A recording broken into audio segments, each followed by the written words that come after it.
நாம் தினமும் பார்க்குற ராசி பலனில் இரண்டாவதாக வரக்கூடியது இந்த ரிஷபம் ராசி. இந்த ரிஷப ராசி என்பவர்களுக்கு இந்த மார்ச் மாதத்தில் உண்டாகக்கூடிய சுப பலன்கள் என்ன, அசுப பலன்கள் என்ன, என்ன செஞ்சால் அசுப பலன்களில் இருந்து நீங்கள் தப்பித்து வர முடியும், இது பற்றின முழுமையான தகவலையுமே இந்த பதிவில் நாங்கள் சொல்லியிருக்கோம். இந்த பதிவை நீங்கள் பயன்பெறும் வகையில் அமையும், அதனால் ஸ்கிப் பண்ணாமல் தொடர்ந்து பாருங்கள். இந்த மார்ச் மாதத்தில் மீன ராசியில் சுக்கிர பகவானும் புதன் பகவானும் வக்ர பயிற்சியை தொடங்க போகிறாங்க. அதே போல் சூரியனும் சனியும் மீன ராசிக்கு பயிற்சியாக போகிறாங்க. இந்த மார்ச் மாதத்தில் மீன ராசியில் சூரியனும் சந்திரனும் சுக்கிரனும் புதன் மற்றும் சனி ராகு என முக்கியமான 6 கிரகங்களின் சேர்க்கை நடைபெற போகுது. இது மேசராசி அன்பர்களுக்கு என்ன மாதிரியான தாக்கத்தை உண்டாகும், இதன் காரணமாக உங்களுக்கு எப்படிப்பட்ட பலன்கள் வந்து சேரப்போகுது இந்த மாதம், இது பற்றின முழுமையான தகவலையும் தான் உங்களுக்காக இந்த பதிவில் நாங்கள் சொல்லியிருக்கோம். இந்த பதிவு நீங்கள் பயன்பெறும் வகையில் அமையும், அதனால் ஸ்கிப் பண்ணாமல் முழுமையாக பாருங்கள். நீங்கள் இப்போ தான் ஃபர்ஸ்ட் டைம் நம்மளோட சேனலை பார்க்குறவங்களா இருந்தால் மறக்காமல் சப்ஸ்கிரைப் பண்ணி வச்சுக்கோங்க. பொதுவாகவே எல்லோருக்குமே மாத பிறப்பு அப்படின்னு எடுத்துட்டாவே ரொம்பவும் உற்சாகமாக செயல்படக்கூடிய நாளாக இருக்கும். குடும்பத்தில் குதூகலம் நிலவும், நாம் திட்டமிட்டு நம்மளோட குடும்பத்தை நடத்துவதற்கும் பட்ஜெட் போடுவதற்கும் நாம் தேர்ந்தெடுக்கக்கூடிய நாளே இந்த மாத பிறப்பு தான். உங்களோட நிதி நிலைமை இந்த மாதம் எப்படி இருக்கும், ஆரோக்கியம் எப்படி இருக்கும், உங்களோட பயணங்கள் ஆதாயத்தை தருமா தராதா, உங்களோட அலுவலக வாழ்க்கையில் நடக்கக்கூடிய விஷயங்கள் என்ன, ஏன்னா ஏதாவது ப்ராப்ளம் வருமா, அதை தவிர்க்க நீங்கள் என்ன பண்ணணும், இப்படி பல கேள்விகள் நம்மளோட மனசில் ஓடிக்கிட்டே இருக்கும். நம்ம முன்கூட்டியே ஒரு பிரச்சனைக்கான தீர்வை தெரிஞ்சு வச்சுக்கிறதன் மூலம் இந்த மாதத்தை நம்ம திட்டமிட்டபடி நல்லா சந்தோஷமாக கொண்டு செல்ல முடியும். அதற்கேற்றது போல தாங்க இந்த மாதத்தின் கிரக நிலைகள் எப்படி இருக்குது, அதன் மூலம் உங்களுக்கு ஏற்படும் பலன்கள் என்ன அப்படின்னு தான் பார்க்க போகிறோம். அந்த வகையில் மேசராசி என்பவர்களுக்கு இந்த மாதத்தின் கிரக நிலைகளை ஆராய்ச்சி பார்க்கும் பொழுது தனவாக்கு குடும்பஸ்தானத்தில் குரு பகவானும், தைரிய வீரிய ஸ்தானத்தில் செவ்வாயும், ரணருணரோக ஸ்தானத்தில் கேதுவும், லாபஸ்தானத்தில் சூரியனும் சந்திரனும், சனி பகவானும், அயன சைன போகஸ்தானத்தில் ராகுவும், சுக்கிர பகவானும், இந்த மாதிரியாக தான் இந்த மாதம் வலம் வர போகிறாங்க இந்த கிரக நிலைகள். இதன் மூலம் ஏற்படும் மாற்றங்கள் தான் நமக்கு ரொம்பவுமே முக்கியமான விஷயமா இருக்குது. இந்த மேஷம் ராசி அப்படின்னு எடுத்துக்கிட்டாவே பஞ்சபூதத்திலையுமே ஒவ்வொரு ராசிக்குமே ஒவ்வொரு குணாதிசயம் இருக்கும். அதில் இந்த மேசம் ராசி நெருப்பின் குணாதிசயம் கொண்டது, செவ்வாய் பகவானை ராசி அதிபதியாக கொண்டது. இந்த மேச ராசியில் அஸ்வினி, பரணி, கார்த்திகை அப்படின்னு 3 நட்சத்திரங்களும் அடங்கியிருக்கு.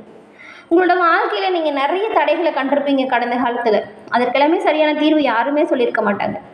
அதற்கு ரொம்பவுமே எளிய இறை வழிபாடு இருக்குது. அது என்னென்னா நம்மளோட சிவபெருமானும் முருகப்பெருமானும் தான்.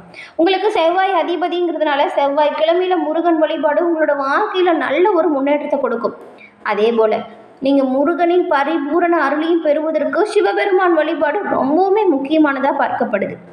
உங்களுக்கு முருகப்பெருமான் பிடிக்கும் என்றாலும் சரவணபவ முருகா போற்றி அப்படின்ற மந்திரத்தையும், சிவபெருமான் பிடிக்கும் என்றாலும் ஓம் நமச்சிவாய போற்றி அப்படிங்கிற மந்திரத்தையும் 3 முறை பதிவிடவும் செய்யுங்க. உங்களோட வாழ்க்கையில் வரக்கூடிய அனைத்து விஷயங்களும் கஷ்டங்களும் தீர்ந்து அந்த விஷயங்கள் எல்லாமே நல்லதாக நடக்க வாழ்த்துக்களையும் இறைவனிடம் பிரார்த்தனையும் நாங்கள் உங்களுக்காக செஞ்சுக்கிறோம். மொத்தம் 12 ராசி இருக்குது. அதில் முதன்மையானதாக விளங்கக்கூடியது இந்த மேசம் ராசி. இந்த மேசம் ராசி செவ்வாய் அதிபதியாக கொண்டதுனால நிறைய விஷயங்கள் உங்ககிட்ட நல்லதாக இருக்கும்.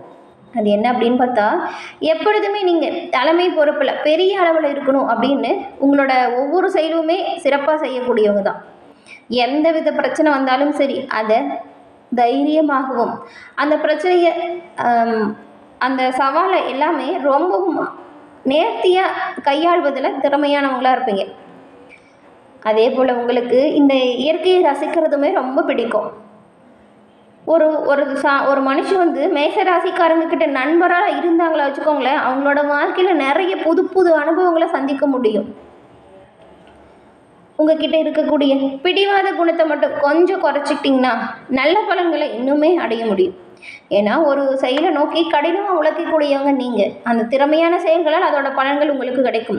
ஆனால் இந்த பிடிவாத குணத்தால் நிறைய விஷயத்தை உங்களோட வாழ்க்கையில் நீங்கள் இருந்திருப்பீங்க, சரிதானே? ஏன்னா நெருப்பின் குணம்ங்கிறதுனால இந்த கோபம், தைரியம் இது எல்லாமே அதிகமாக இருக்கும். இந்த பிடிவாத குணமும் தாங்க, அதை மட்டும் கொஞ்சம் குறைச்சிக்கோங்க. ஏன்னா அப்போ தான் ஒரு சில விஷயத்தில் கொஞ்சம் விட்டு கொடுத்தும் அனுசரிச்சும் போகிறதன் மூலம் சரியான நல்ல பலன்களை உங்களால் அனுபவிக்க முடியும். இந்த ஒரு விஷயத்தால் உங்களோட வாழ்க்கையில் நிறைய விஷயத்தில் இழந்திருப்பீங்க. ஆனால் அதற்காக நீங்கள் ரொம்பவுமே ஸ்ட்ரிக்டானவங்க அப்படிலாம் கிடையாது. உங்ககிட்ட எவ்வளவு கோபம் இருக்கோ அவ்வளவு குழந்தைத்தனமும் இருக்குது. கோபம் இருக்கிற இடத்துல தான் குணம் இருக்கும் அப்படின்னு சொல்லுவாங்க இல்லையா? அதற்கு ஒரு உதாரணமே இந்த மேசராசியை சேர்ந்த நீங்கள் தான். உங்ககிட்ட நகைச்சுவை உணர்வு நிறைய இருக்கும். குறும்புத்தனத்தையே உருவமாக கொண்டவங்களா இருப்பீங்க. இந்த கோபம் பிடிவாத குணம் வரும்பொழுது மட்டும்தான் உங்களோட செயல் சொல் எல்லாமே நீங்கள் கொஞ்சம் கவனத்தை கடைபிடிக்கணும். மேலும் உங்களுக்கு வரக்கூடிய கஷ்டங்கள் அனைத்தும் தீரவும் பரிகாரமாக ஒரு விஷயம் நீங்கள் பண்ணலாம். அது என்ன அப்படின்னு பார்த்தா, இந்த கருங்காலியாலான பொருட்களை உபயோகம் செய்கிறதன் மூலம் கண்திருஷ்டி கோளாறுகளிலிருந்து விடுபடுவதற்கும் காரிய தடைகள் ஏற்படாமல் இருக்கவும் இந்த நெகட்டிவ் வைப்ரேஷன் எல்லாமே நம்ம கிட்ட வராமல் இருக்கவுமே இந்த கருங்காலி உறுதுணையாக இருக்கும். அந்த கருங்காலி அப்படிங்கிறது ஒரிஜினலாக இருந்தால் ரொம்பவுமே நல்லது. ஒரிஜினல் கருங்காலியால் செய்யப்பட்ட மாலை, பிரேஸ்லெட், மோதிரம் 3 வடிவில் உற்சாகம் ப்ரொடக்ஷன் மூலம் தயாரித்து தராங்க. இதை நீங்கள் வாங்கி அணியணும் அப்படின்னு நினச்சிங்கன்னா நான் சொல்கிற வாட்ஸ்அப் நம்பருக்கு வாட்ஸ்அப் பண்ணுங்கள். 90 87 67 77 89 இந்த நம்பருக்கு நீங்கள் வாட்ஸ்அப் பண்ணுங்கள். இந்த நம்பரை டிஸ்கிரிப்ஷனுமே கொடுத்துருக்கோம். உங்களுக்கு என்ன பொருள் தேவைப்படுதோ, கருங்காலி மாலையாக இருந்தாலும் சரி, மோதிரம் இருக்குது, பிரேஸ்லெட் இருக்குது, அதை வாங்கி நீங்கள் அணிஞ்சுக்கோங்க. கட்டாயமாக இந்த நெகட்டிவ் வைப்ரேஷன் வந்து உங்களால் விடுபட்டு வர முடியும். இந்த கண் திருஷ்டி கோளாறுகள் விளங்கி நீங்கள் ரொம்பவுமே ஹாப்பியாக இருக்கிறத உணர முடியும். கட்டாயம் இந்த கருங்காலி உங்களோட வாழ்க்கையில் நல்ல மாற்றத்தை உருவாக்கி கொடுக்கும். அதே போல் இந்த மாதத்தோட கிரக நிலைகள் எப்படி இருக்குது அப்படின்னு பார்த்தோம். இந்த கிரக நிலைகளால் உங்களோட வாழ்க்கையில் இந்த மாதம் நடக்கக்கூடிய விஷயங்கள் என்ன அப்படின்னு பார்த்தா, தன்னோட வேலையில் முழுமையாக கவனம் செலுத்தி அந்த விஷயத்தில் மேன்மையை அடையணும் அப்படின்னு நினைக்கக்கூடியவங்க தான் இந்த மேசராசியை சேர்ந்தவங்க. இந்த மாதத்தை பொறுத்த வரைக்கும் நீங்கள் மற்றவங்களோட நடவடிக்கைகளை நன்கு தெரிஞ்சுக்கிறதுல கொஞ்சம் திறமையாக செயல்பட போகிறீங்க. இதன் மூலம் எதிர்பாராத செல்வாக்கு உண்டாகும். ஆனாலும் அதே நேரத்தில் நீங்கள் இந்த மாதிரியான விஷயத்தில் ரொம்பவுமே கவனமாக இருக்கிறதன் மூலம் கொஞ்சம் கவலையுமே வரும்.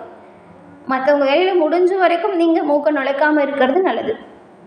மற்றபடி உங்களோட செயல் இதெல்லாமே வேகம் அதிகரித்து தான் இருக்கும். அடுத்தவங்க விஷயத்தில் தலையிடும் பொழுது மட்டும் கொஞ்சம் கவனமாக இருங்க. நண்பர்கள் மற்றும் குடும்பத்தோடு சேர்ந்து நீங்கள் வெளியில் சென்று வரக்கூடிய வாய்ப்பு இருக்குது. ஆடம்பர பொருட்களோட சேர்க்கையும் இருக்குது. இந்த பயணம் செல்வது அப்படிங்கிற ஒரு விஷயம் நீங்கள் இது குடும்பத்தோடு சேர்ந்து குலதெய்வ கோவில் வழிபாடாக இருந்தால் ரொம்பவுமே நல்லதாக இருக்கும். தொழில் வியாபாரத்தில் இருந்த மெத்தனை போக்கு நீங்கி வேகம் சூடு பிடிக்க போகுது. தொழில் விஷயமாக வெளியூர் செல்லக்கூடிய வாய்ப்பும் இருக்கும். எதிர்பார்த்த ஆர்டர்கள் கிடைக்க கொஞ்சம் தாமதமாக இருந்திருக்கும் இது வரைக்கும். அந்த தாமதம் இப்போ நீங்குது. உத்தியோகத்தில் இருக்கிறவங்களுக்கு புதிய பொறுப்பு கிடைக்கும். இதனால் நிறைய நன்மைகளை நீங்கள் உணர போகிறீங்க. குடும்பத்தில் திருப்தியான நிலை உண்டாகும். வீட்டிற்கு தேவையான பொருள் வாங்குறதுல செலவு கொஞ்சம் வரும். கணவன் மனைவிக்கிடையே இருந்த மன வருத்தம் நீங்கி நெருக்கம் அதிகரிக்கும். பிள்ளைகளுடன் மனதுக்கு இடித்த இடத்திற்கு சென்று பொழுதை கழிக்கக்கூடிய வாய்ப்பும் இருக்கும். வீடு மனை போன்ற முதலீடுகளில் உங்களுக்கு ஆர்வம் அதிகரிச்சிருக்கும். அதே போல் அஸ்வினி நட்சத்திரக்காரர்களுக்கு இந்த மாதம் பயணங்கள் செல்லும் வாய்ப்பு இருக்குது. உறவினர்கள் கூட வீண் வாக்குவாதங்களை முடிஞ்ச வரைக்கும் தவிர்ப்பது ரொம்பவுமே நல்லதாக இருக்கும். காரிய தாமதம் ஏற்பட்டாலுமே உங்களுக்கு சாதகமான பலன்கள் இறுதியில் உண்டாகும். இந்த அஸ்வினி நட்சத்திரக்காரங்களுக்கு நீண்ட நேரம் கண் விழிச்சு இந்த மொபைல் ஃபோன் பார்க்குறத தவிர்த்துடுங்க. அன்றைய வேலையை அன்றைய தினமே முடிச்சிருது வெற்றி வழி வகுத்து கொடுக்கும். உங்களோட திறமை வெளிப்பட்டு காணப்படும். கொஞ்சம் அனைத்து விஷயத்துலையுமே கவனமாக செயல்பட்டால் ரொம்பவுமே நல்லதாக இருக்கும். அதன் பிறகு பரணி நட்சத்திரக்காரங்களுக்கு இந்த மாதம் சுகம் உண்டாகும். பண வரத்து அதிகரிச்சிருக்கும். எதிர்ப்புகள் அப்படிங்கிறது மறையும். உங்ககிட்ட இது வரைக்கும் மறைமுகமாக எதிர்த்த எதிரிகள் கூட உங்களை விட்டு பிரச்சனை செய்யாமல் விலகிடுவாங்க. பகை பாராட்டியவங்க பகையை மறந்து நட்புக்கரம் நீட்ட போகிறாங்க. நீண்ட நாளாக இருந்து வந்த பிரச்சனைகள் எல்லாமே குறைஞ்சிடும். எதையுமே செய்ய முடிக்கும் சாமர்த்தியம், தைரியம் உண்டாகும் இந்த மாதம். கார்த்திகை நட்சத்திரக்காரங்களுக்கு இந்த மாதம் வாக்கு வன்மையால் காரியங்களில் அனுகூலம் ஏற்படும். சூரிய பகவானின் சஞ்சாரத்தால் வேலை தவறி உண்ண வேண்டிய நிலை ஏற்படும். வாகனம், வீடு ஆகியவற்றால் செலவு வரும். அடுத்தவங்க பிரச்சனையில் தலையிடுறதை நீங்கள் இந்த மாதம் கட்டாயம் தவிர்த்தே ஆகணும். இந்த கார்த்திகை, அஸ்வினி, பரணி இந்த 3 நட்சத்திரக்காரங்களுமே இந்த மாதம் உங்களோட வாழ்க்கையில் ஏற்படும் பிரச்சனைகள் இருந்து தீர பரிகாரமாக என்ன பண்ணலாம் அப்படின்னு பார்த்தா, செவ்வாய்க்கிழமையில் முருகன் ஆலயம் சென்று கந்த சஷ்டி கவசம் படித்து முருகப்பெருமானை வணங்கி வருவதன் மூலம் உங்களோட வாழ்க்கையில் வரக்கூடிய அனைத்து பிரச்சனைகளும் கஷ்டங்களும் உங்களை விட்டு நீங்கிடும். இதன் மூலம் எதிர்ப்புகள் விலகும். எதிர்பார்த்த நல்ல காரிய வெற்றி உங்களுக்கு உண்டாக முருகப்பெருமான் கட்டாயம் உங்களுக்கு உறுதுணையாக இருப்பார். இந்த மாதத்தில் வரக்கூடிய சந்திராஷ்டம தினங்கள் 19, 20, 21 அன்றைய தினங்கள் நீங்கள் ரொம்பவுமே கவனமாக தான் எல்லா செயல்கள்லையுமே ஈடுபடணும். அதிர்ஷ்ட கிழமைகள் அப்படின்னு பார்த்தா திங்கள், வெள்ளி. அதிர்ஷ்ட தினங்கள் அப்படின்னு பார்த்தா 12, 13, 14 இந்த 3 தினங்களுமே அதிர்ஷ்ட கிழமைகளாக அமைஞ்சிருக்கு. என்ன மேசராசி அன்பர்களே, இந்த பதிவு நீங்கள் பயன்பெறும் வகையில் அமைஞ்சிருக்கும்னு நினைக்கிறோம். இந்த பதிவு பிடிச்சிருந்தா லைக் பண்ணுங்கள், ஷேர் பண்ணுங்கள், கமெண்ட் பண்ணுங்கள். நீங்கள் இப்போ தான் ஃபர்ஸ்ட் டைம் நம்மளோட சேனலை பார்க்குறவங்களா இருந்தால் மறக்காமல் சப்ஸ்கிரைப் பண்ணி வச்சு கூட வர பெல் ஐக்கானை கிளிக் பண்ணி வச்சுக்கோங்க. தொடர்ந்து பார்த்தமைக்கு நன்றி நண்பர்களே. நன்றி, வணக்கம்.